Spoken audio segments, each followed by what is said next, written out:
It's time now for business. We say hello to Yuka Royer. Hi, Francois. And we start with Europe's attempt to forge its own digital sovereignty. Yeah, France is working to replace Zoom and Teams with a homegrown video conferencing platform. And Austria's military has switched from Microsoft Office to another open source software. Now, they're not alone in trying to reduce their dependence on American tech and invest more. Japan's Prime Minister, for instance, said she'd like to boost spending on strategic areas like AI after her landmark election victory on Sunday. The digital economy is expanding much faster than overall global output, and demand for infrastructure to support it is surging. But the digital divide between rich and poor countries is also widening. Now, for more on the state of the global digital economy, we can bring in Mehdi, Chairman and CEO of the International Data Center Authority. Thank you, Mehdi, for joining us. Good evening. Thank you for having me.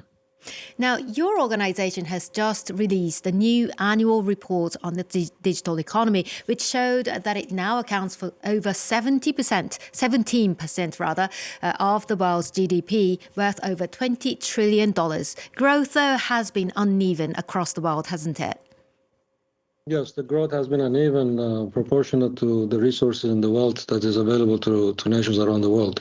There is an uneven distribution of wealth and resources globally. So it's only natural for countries that have more innovation and more access to resources, funds, and energy to be front runners in this space. So therefore the disparity, as much as there is income disparity.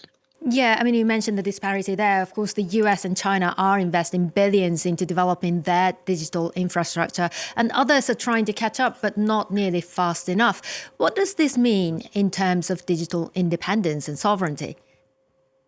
Well, you need to invest in digital infrastructure to protect your sovereignty, that's for sure. Otherwise, you will belong to the Stone Age. You have to invest in intelligence and building intelligent economies. But you can't solve the problem by just investing. But however, we need to know that you cannot be investing today fast enough and enough in data centers and digital infrastructure capacities. The world cannot simply catch up with the race. China and US are investing more than anybody else, proportion to their size and resources and income. However, that also creates an open opportunity for other countries who have never had an opportunity like this ever before, because no matter how hard China and US try, they cannot meet the global needs. Therefore, that creates an open opportunity for emerging markets and emerging players to become on the radar of digital economies.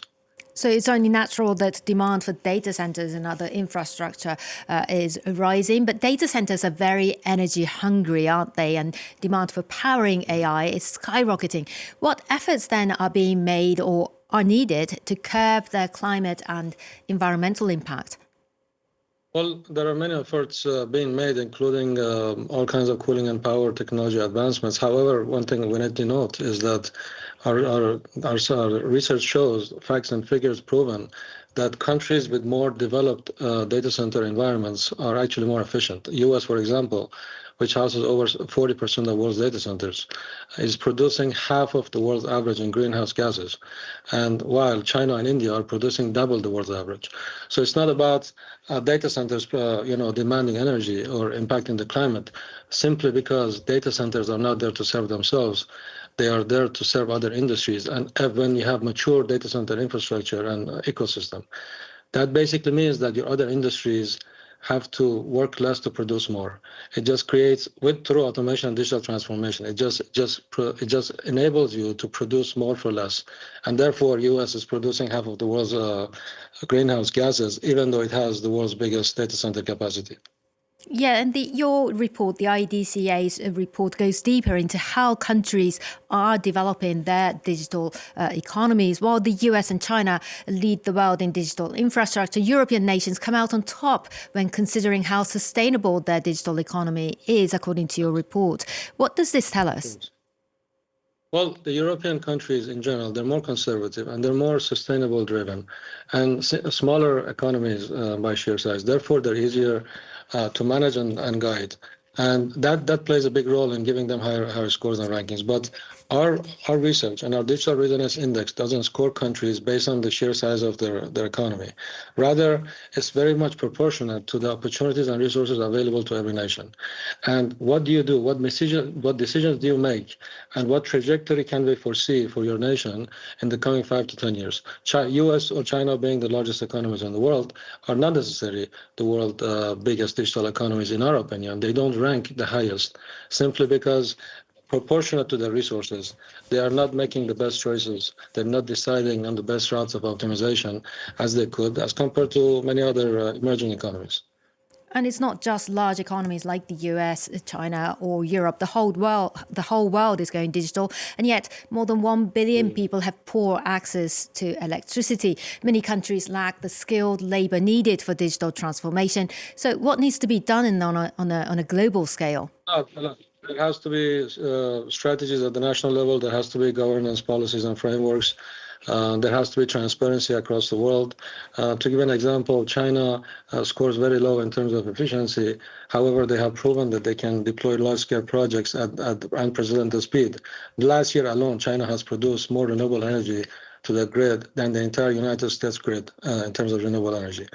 In terms of empowering nations, the nations that are underprivileged or underdeveloped, they have tried for many decades to try to provide electricity and access to their citizens, and they have failed.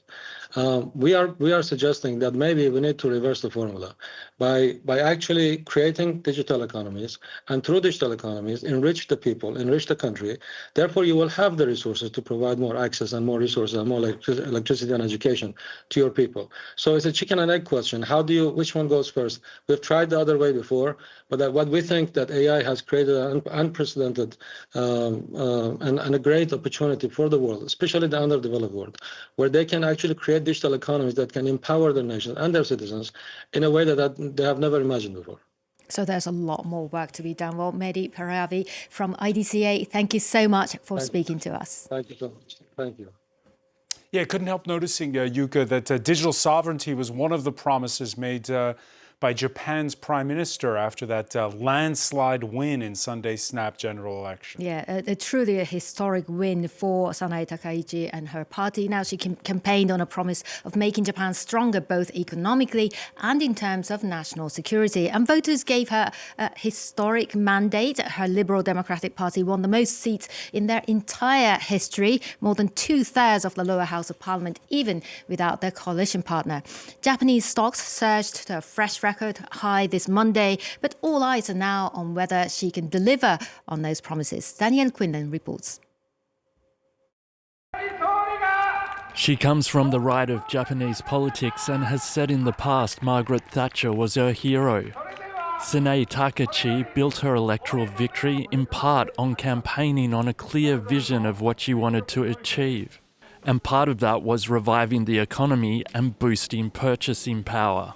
The Japanese economy has its highest inflation in 30 years, and the cost of a bag of rice has doubled this year alone. Takaichi promised to cut tax to households, suspend items from consumption tax and invest in technology, artificial intelligence, energy and defence. I have heard there may be reforms such as changes to consumption tax, so I hope the government will ensure that everyone can at least live a normal basic life. Popular but costly. It's one thing for the Liberal Democratic Party to campaign on positions, another to implement them. There's too much pushback from within the LDP, and the dangers of not having that income to the government and just having deficit spending are too much, it seems, for a lot of people.